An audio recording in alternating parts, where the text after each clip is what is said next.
33 days. No body. No arrest. No answers. Just a pacemaker's final heartbeat, a masked figure on a doorbell camera, and a grandmother who vanished into the Arizona night like smoke. Welcome back to Cold Case History. I am going to walk you through every detail of this case, the footage, the forensics, the suspect behavior, the DNA, and the digital evidence trail. If you are new here, subscribe now and hit the notification bell. We cover every update on cases like this one the moment they break. And trust me, this one is not finished breaking yet. Let's begin at the beginning. More than a month has now passed since Nancy Guthrie disappeared from her home in Arizona, and what started as a local missing persons report has mutated into something far more sinister, far more layered, and far more disturbing than anyone in that tight-knit community could have anticipated. This is not a case that fits neatly into any box. It does not follow the comfortable rhythms of a standard investigation. It twists. It doubles back. It produces evidence that raises more questions than it answers. And tonight, we are at a turning point. Because the people at the very center of this storm, the ones who have spent the last 33 days absorbing the suspicion and the cruelty and the wild-eyed theories of strangers on the internet, have decided that silence is no longer an option. They are stepping forward. And what they are showing the world is worth paying very close attention to. Let's talk about the son-in-law first, because if you have been following this case online, you already know his name has been dragged through every dark corner of the internet since the very first night Nancy went missing. That is what happens in these high-profile disappearances. The closest people to the victim become the first suspects in the court of public opinion, long before any court of law gets involved. And for weeks, this man endured that pressure in silence. But something changed.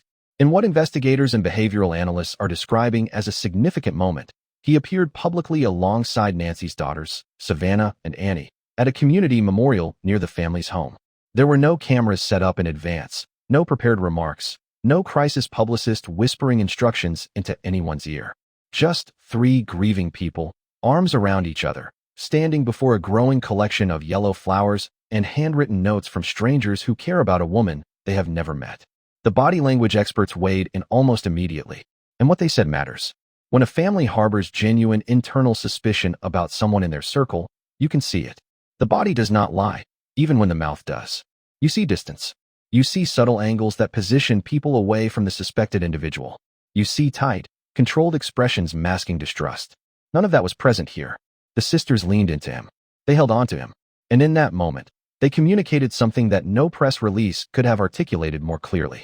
This is not our suspect. This is our person. This is who we are holding on to while our mother is still out there. The memorial itself has become something of a living, breathing symbol of the community's refusal to accept the worst. Neighbors who never met Nancy Guthrie have been bringing sunflowers and handwritten notes. Strangers have driven hours just to tie a yellow ribbon to the fence post. The family has been deliberate about the language they use around this space. They are not calling it a memorial in the traditional sense, because that word carries finality, and finality is something this family is not yet willing to entertain. To them, every flower is a signal fire. Every ribbon is a prayer. Every candle is a message to Nancy that the people who love her have not stopped looking, and they never will. And somewhere in a New York studio, an empty chair sits as the loudest silence on morning television.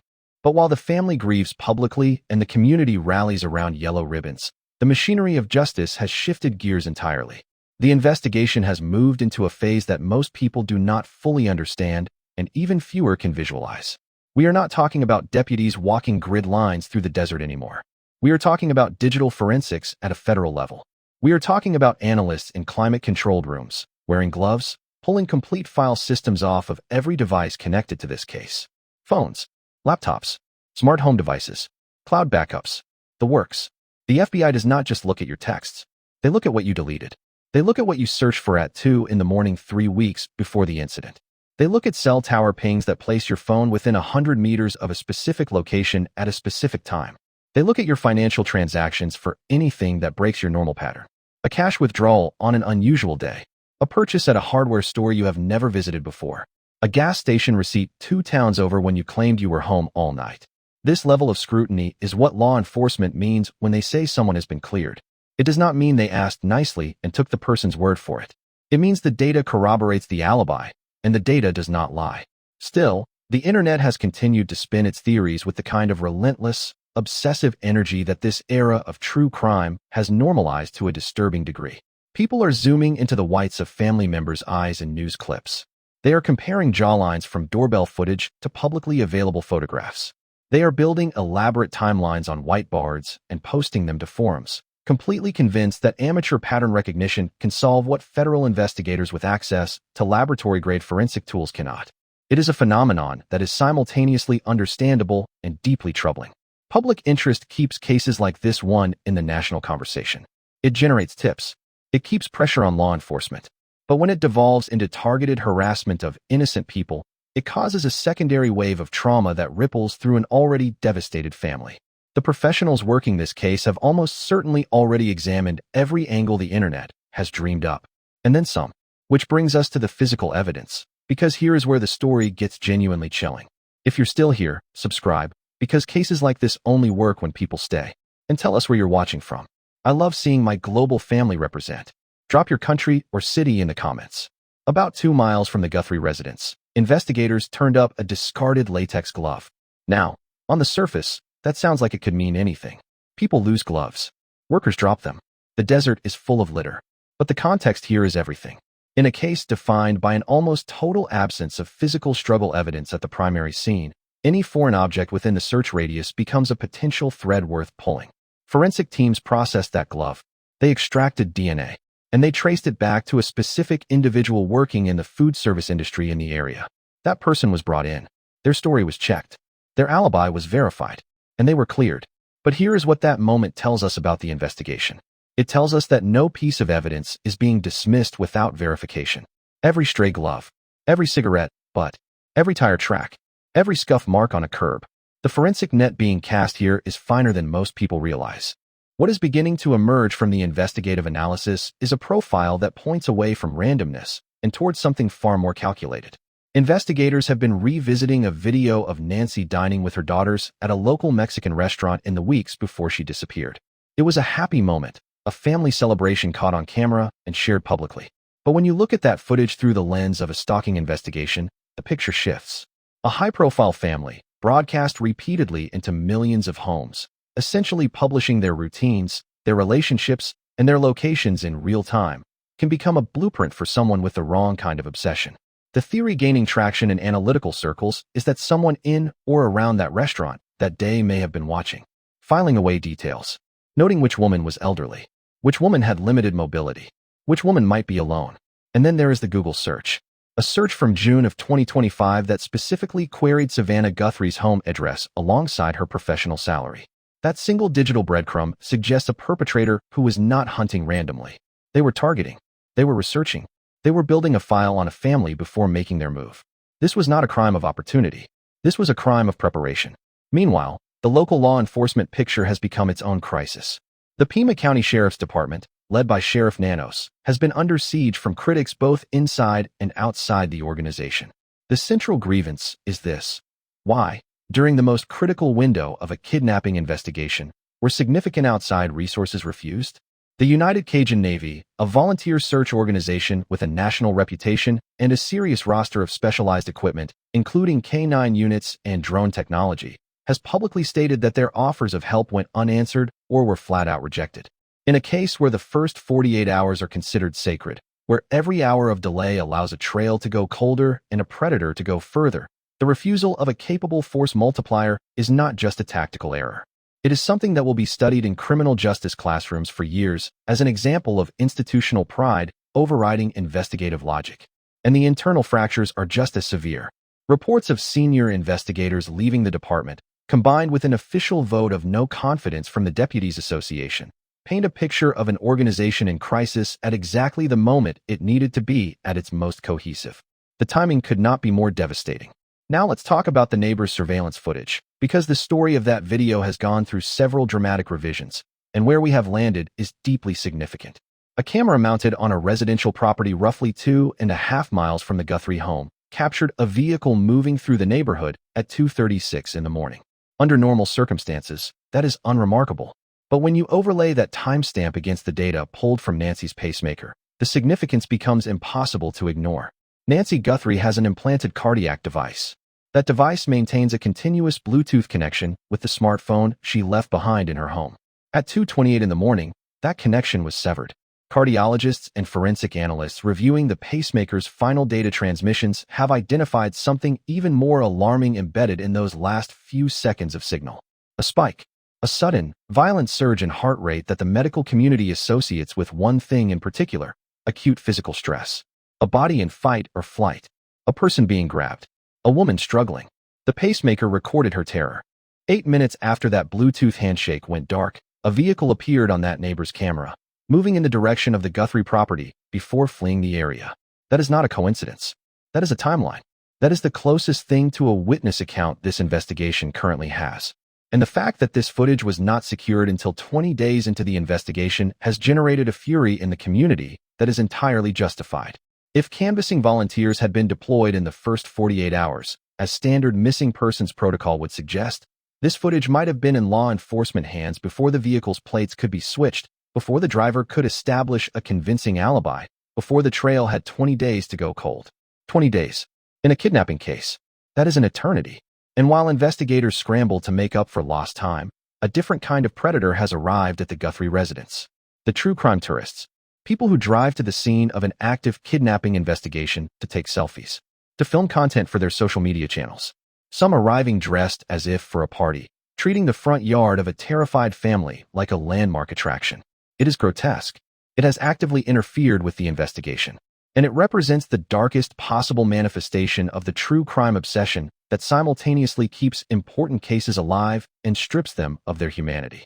But here is something behavioral analysts keep bringing up when cases like this one stall. The perpetrator often cannot stay away. It is a documented psychological compulsion rooted in the same pathology that drove the crime in the first place. From Scott Peterson to Brian Koberger, history is full of killers who return to the scene not out of carelessness, but out of a compulsive need to feel the power of the moment again. If the figure captured on that initial doorbell camera has come back to watch, he may be walking directly into a surveillance net that is far denser and far more sophisticated than anything visible to the naked eye. Federal cameras do not always look like cameras. Now, the pacemaker data. Let's sit with it for a moment, because it deserves more than a passing mention. This is genuinely unprecedented in the history of abduction cases. At 1:47 in the morning, Nancy's doorbell camera was interfered with for the first time. At 2:28, the camera's connection to its server was severed completely. At that same moment, the pacemaker's Bluetooth link dropped. And embedded in the final seconds of that signal was the physiological record of a woman's heart rate spiking under extreme duress. The cloud caught her final fight. And it is the most haunting piece of evidence ever documented in a kidnapping case. In response to that data, federal agents deployed signal-detecting equipment mounted on helicopters, scanning the Arizona landscape and the surrounding urban areas of Tucson for the specific electronic frequency emitted by her cardiac device. This is the kind of technological capability that most people do not know exists. The airwaves above the desert became part of the search grid. But on the ground, the failures continued to compound. Photographs emerged showing blood droplets on the Guthrie porch, taken by journalists after the property had been released back to the family. The scene had not received a final comprehensive forensic sweep before that release. In any other context, in a jurisdiction running a tight, professional investigation, that would simply not happen. Critics have been categorical in their assessment. It was amateur. It was inexcusable. And the timing of the release, occurring while the lead investigator was photographed attending a University of Arizona basketball game, created a public relations catastrophe that no amount of careful press releases could fully repair. Then came the ransom notes. Local television stations, including one Tucson outlet, began receiving written communications claiming responsibility for Nancy's disappearance. The notes referenced specific details that had not been made public, including a disabled floodlight and Nancy's Apple Watch. Deadlines were set. Deadlines passed. No proof of life emerged. The FBI's working assessment is that at least some of these notes were sent by opportunistic hoaxers who had done enough research on the publicly available details of the case to sound credible. One person has already been arrested for a fraudulent ransom demand, but the Bureau has not fully closed the door on the others, because the cost of dismissing a genuine communication in a kidnapping case is a cost no investigator is willing to pay. More than 21,000 tips have flooded in from across the country. The volume alone forced the FBI to relocate its primary command from Tucson to Phoenix. Read that carefully. This investigation has officially outgrown its local infrastructure. It is no longer a missing persons search in the Sonoran Desert.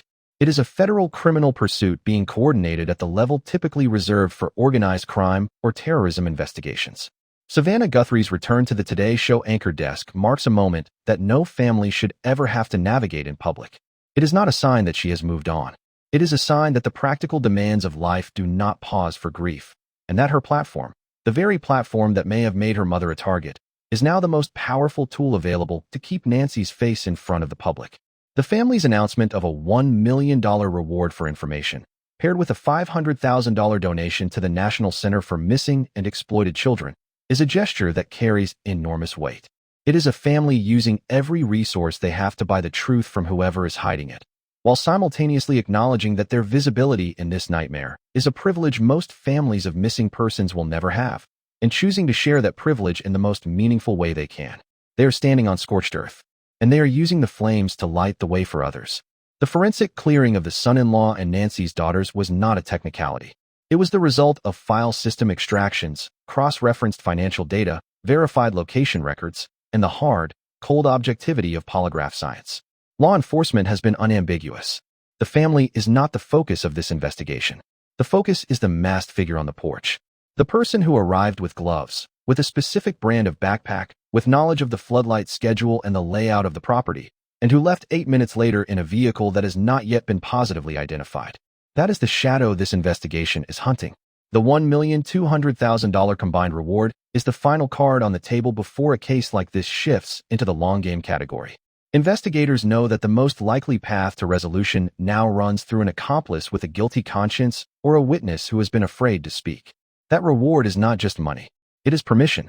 It is an invitation to the one person who knows something to finally decide that what they know is worth more than the loyalty or the fear that has kept them silent. The family's handwritten note at the memorial referenced scorched earth and standing in ash. It is the language of people who have looked into the abyss and are refusing, by sheer force of will, to fall in. They are not giving up, and they will not let us give up either. 33 days in, Nancy Guthrie's pacemaker holds the most extraordinary timestamp in the history of violent crime. A human heartbeat recorded by the cloud at the exact moment a predator took her from her home. While Sheriff Nano speaks cautiously of progress and intelligence gathered, the absence of an arrest after more than a month tells its own story. Either this perpetrator is extraordinarily fortunate, or they are extraordinarily careful. Perhaps both. Either way, the FBI is now in control of a case that has transcended the local. The yellow ribbons in the desert will still be there when an arrest is finally made. And the digital echo of Nancy's final moments will be waiting in the evidence room, ready to speak in a courtroom. The question was never just where is Nancy. The question has always been who is the shadow on the porch, and how long before the light finds them. The DNA from additional gloves recovered near the search perimeter is currently being processed in specialized federal laboratories. The vehicle from the neighbor's surveillance footage is still being worked. The tip line at 1-800-CALL-FBI remains open and active, waiting for the one phone call that changes everything.